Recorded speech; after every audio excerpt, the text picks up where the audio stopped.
been a while since we've done an episode for the Stealth Camper build. On episode 7, we did a full weekend getaway to Ginny Springs. On episode 8, we're going to do a deep dive into the electrical system, as well as showcase some of the recent updates that we've done to the overall layout of the build, just to kind of refine and optimize how we use the trailer. But before we do that, I think it's time to give the origin story of why we even got this trailer to begin with. So ironically, it all started because I needed a shed for battery storage. As a full disclaimer, I work for Dakota Lithium. So over the years, I do all of our productions and I have a lot of our products. So I needed somewhere to store them. So I bought this trailer to store not only the batteries, but electric bikes and other toys. And then I decided, well, if I have everything, might as well build something out for it. So that evolved into making it a stealth camper. Well, ultimately we always prioritize utility and functionality, plus keeping some of the creature comforts of home. But that does segue us to what started out as a simple storage shed on wheels has evolved into this. This is probably one of the most ridiculous and massive lithium electric systems for a enclosed trailer nonetheless, but it has been a fun project putting it together and then also optimizing the space for use. So when we take this trailer on trips, we take out a lot of the bikes and other goodies, and then it doubles as a stealth camper. But one thing we want to get into as we kind of dive in is, while I'm very happy and confident with how my electrical came out, I've learned that carpentry and woodworking is not my cup of tea. So it's functional, pretty, debatable, but it does the job. So I'm going to start off with the electrical build. We actually meant to do this episode sooner, but Ginny Springs and the time crunch to get the build ready to go kind of got in the way of it. So I'm going to give a quick rundown of what the electrical system consists of and what we did to optimize it for our needs. We're going to now do a deep dive into the electrical system and the heart of the operations of this build. At the base of it all is the Dakota Lithium 12 volt 277 amp hour battery.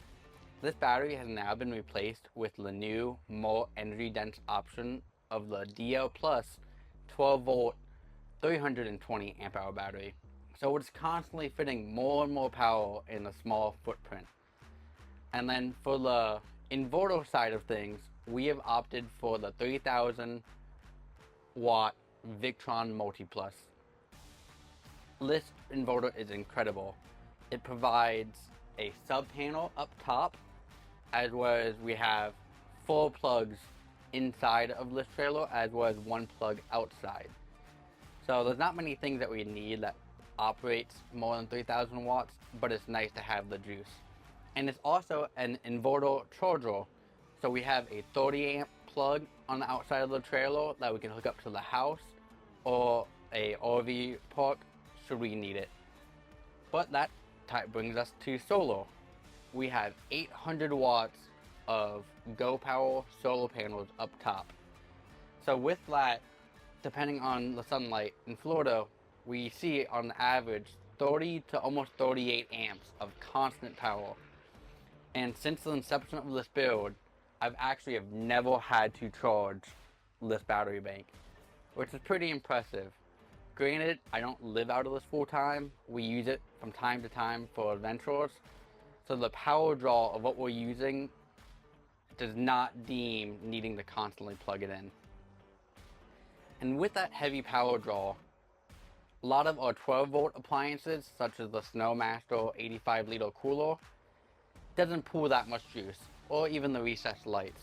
But the reason we did such a big system is we have a Dometic RTX 2000 up top, which depending on the conditions can pull 18 all the way up to 60 amps continuous. Now that's a lot of juice, and you need a battery bank to supply that. We also have behind me 2 of our other 12 volt 280 amp hour batteries, which have also been replaced by the 12 volt 320 amp hour battery. So the trailer is pretty cool. You can kind of see Dakota Lithium throughout the years of different models that we've had. And the latest installation to this build, which this is where it gets extremely overkill, is the 48 volt stackable ESS system. So at the base of the system, it's two individual 48 volt 100 amp hour batteries, and then this inverter is also a 3000 watt inverter, but it also is a solar charge controller MPPT and a AC charger all built into one.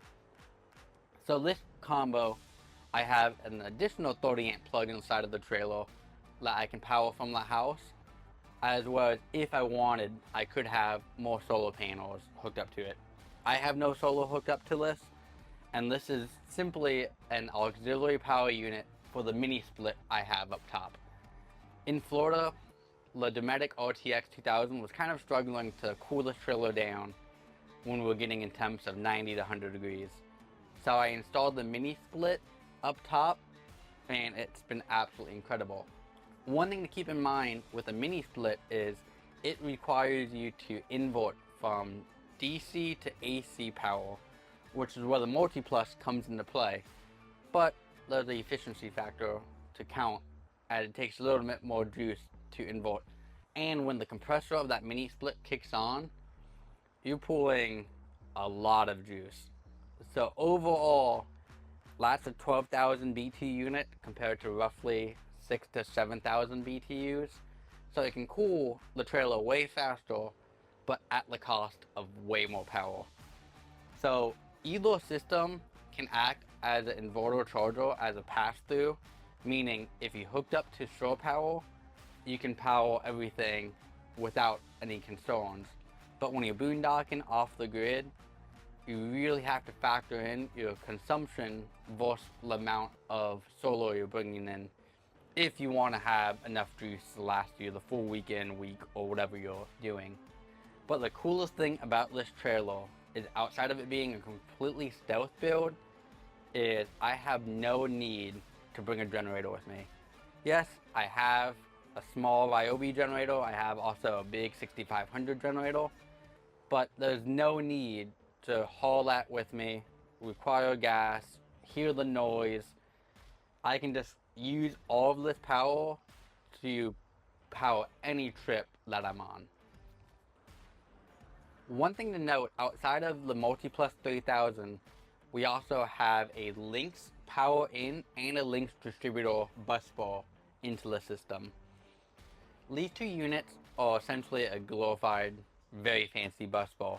But when it comes to making a system that's nice, clean, and tidy, it had absolutely streamlined everything. We have your main negative and positive going into it, and then all of your power accessories going out.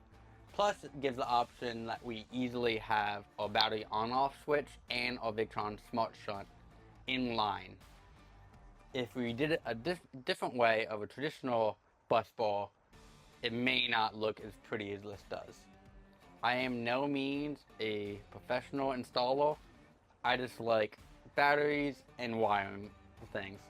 An additional note on the 48 volt stackable system. This is a little bit more of an unorthodox use of this type of unit. It's really built to be an off-grid cabin or backup power to your house, since it can constantly pull from the grid, invert, and then power your essential circuits. But I decided I had it from testing and doing some of our content to put it into this build. So while this is strictly an auxiliary unit that we don't use day to day, it can power the mini split for multiple days without being plugged into shore power. So that's pretty awesome to have if we want to do an extended trip where the core battery bank is not enough. Again, the system is astronomically overkill for most use cases, but Florida AC is the key, and you would not catch me camping in here unless I had AC. Otherwise, it would just be miserable. We're now going to jump into the new layout of the trailer. When we originally designed it, we had all the bed, cabinetry, everything on one side of it, And that was because we needed to leave room for the paddle boards. The paddle boards are 12 to 14 feet, which took up a good chunk of the space in this trailer. I've now moved on to different hobbies, different things, and didn't really need that space. So we decided to reorganize it and optimize the space for maximum storage and functionality. Let's start with moving the bed. The bed was previously long ways in the trailer, which was great, but we didn't have any countertop space. So for cooking, if it was raining, anything along that lines, we really had not much space to work with. So we moved the bed long ways in the trailer, and this is a twin XL mattress. So it literally fits as snug as possible between the width of this trailer.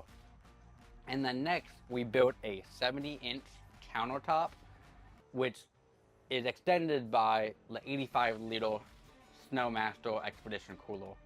The way we designed this is we put the cooler at the same height as the countertop, doubling as extra space if needed.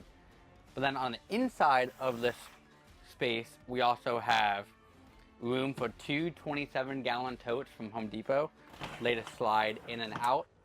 And then on this side, we have just a little bit of space for plates or what may be it. Then we have additional room on the bottom if we want to have Yeti buckets or water jugs. We have ample space. But back to the origin story of this trailer. Most of its life, this operates as a glorified storage shed. Right now we have a 40-foot inflatable slip and slide right here, but then most of the times this big open space is packed full of bikes because we do a lot of content of electric bikes, so we need somewhere to store it, and that takes up valuable storage in my garage. So we wanted to keep a lot of the creature comforts of home, but also keep in mind utility and functionality is key. And that's the common message of this whole build. Is a standard RV is great, but unless you buy a toy hauler that costs a lot of money, you really don't have great storage options for the toys. If you're outdoorsman, you have bikes, ATVs, golf carts, XYZ. You need somewhere to store it. And if you have a standard pull behind trailer that's not a toy hauler option with the drop door, you're kind of SOL. So this whole build is the perfect blend of functionality versus creature comforts of home. So in episode 9 and moving forward, most of the building of the trailer has now been complete. So you can start to see the episodes shift more from a DIY nature of the setup of what we're doing to actually implementation of utilizing the trailer out in the field. And this is going to be off the grid camping trips, hunting trips, general just camping for fun like episode 7. So the sky's the limit. So life may have got a little crazy the past few months. We got behind on episodes, but we did not forget about this build. We have a lot of exciting ideas for this in the future, and make sure to stay tuned and drop a comment if you have any questions pertaining to electrical, pertaining to countertop, or just anything under the sun about how we chose to do this build. And that's the beauty of these enclosed trailer builds, is you can make it how you want it.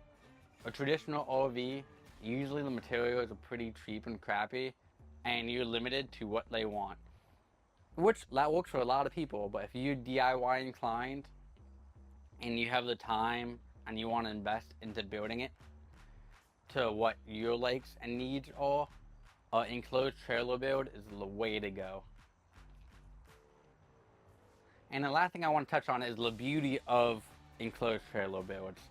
Is there's a lot of amazing groups out there that are a great support network to bounce questions off of. I'm in several groups on Facebook, as well as there's a lot of resources on YouTube, not just my build. List battery system, list layout, everything is optimized for my needs. But if you're looking to do a build yourself, all I can advocate for is checking out those resources and put together a plan of action to what's going to best suit your needs, since it's different for everybody. But I'm always here to support if you have any questions, You can reach out to me via my website or in the comments, and I'm happy to dive into it more. Thank you for watching. That's as good as it's getting, Scotty. Also, disclaimer. In all my years of productions, I'm always the man behind the camera. I'm never the one speaking to an audience like this. While I enjoy public speaking, it is pretty tricky to not only do this whole build, do a DIY nature, but to speak to it and articulate what I'm doing as detailed as possible while also having a speech in front of it can make it tricky at times. So bear with me, and I'm trying my best. So let me know what you think. Boop.